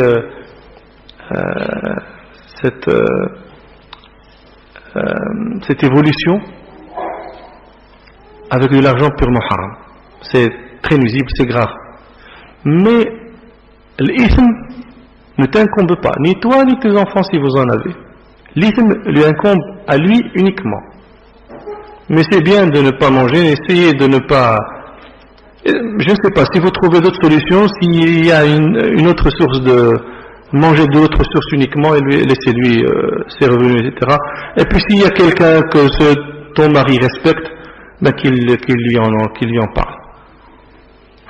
C'est malheureux. Allah yaslah al-ahwal. Wallahu a'lam, alhamdulillahi rabbil alamin. Donc on remercie le cheikh pour ce week-end. C'est peut-être un des meilleurs week-ends de cette mosquée-là. Donc on remercie et on espère que lui aussi il a passé un bon moment avec nous, même si on l'a un peu fatigué avec nos questions. Là, excuse-moi de t'interrompre, mais il faut que je t'interromps parce que c'était un week-end agréable et Allah subhanahu wa ta'ala, plus du fait qu'il soit agréable, qu'il nous soit bénéfique Allah ta'ala, à moi comme à vous. Et Et peut-être à la prochaine, Inch'Allah. Inch'Allah. Donc les questions, on n'a pas pu tout répondre. Les questions, il n'y avait pas une qui était pas de qualité. Toutes les questions étaient toutes de qualité, mais à cause de la restriction de temps, la restriction de les priorités, il y avait beaucoup de choses qui sont répétées aussi. Les questions, il y a beaucoup de questions ici qui ont été déjà répondues par le cheikh. Vous pouvez directement regarder, cherchez-vous juste le nom du cheikh, regardez les questions auxquelles il a répondu, et des choses qui sont en rapport avec le contexte qu'on vit en France. Il a répondu, le cheikh, donc on n'a pas estimé nécessaire de reposer la même question, cheikh. Donc dernière petite chose, deux choses. La première chose, c'est qu'il faut faire dua pour notre cheikh, qu'Allah subhanahu wa ta'ala le protège dans sa famille, qu'Allah subhanahu wa ta'ala le protège dans sa santé, qu'Allah subhanahu wa ta'ala lui donne encore plus, Inch'Allah, de science, et qu'il fasse qu'il soit utile pour la communauté, où qu'il soit. Ensuite, la deuxième chose, je vais vous demander de bien vouloir libérer le cheikh le plus vite possible. Pourquoi? Parce qu'il va voyager, il va être dans un pays dans les heures qui suivent. Donc on va vous demander, barakallahu fikum, de ne pas l'accrocher et de rester avec lui. Lui, il va pas dire non, le cheikh ne dira pas non, il va rester, mais malheureusement, je vais vous demander, barakallahu fikum, de bien vouloir libérer le cheikh. Barakallahu fikum. دعاء ختام إن شاء الله ولا شي كلمة أخيرة إن شاء الله. الله يوفق الخير. نسأل الله تعالى أن يبقي علينا ديننا إلى أن يأخذنا إليه، ونسأل الله تعالى أن يحفظ الأبناء والبنات. نسأل الله تعالى أن يجعلنا في قرة عين نبينا محمد صلى الله عليه وسلم. آمين والحمد لله رب العالمين.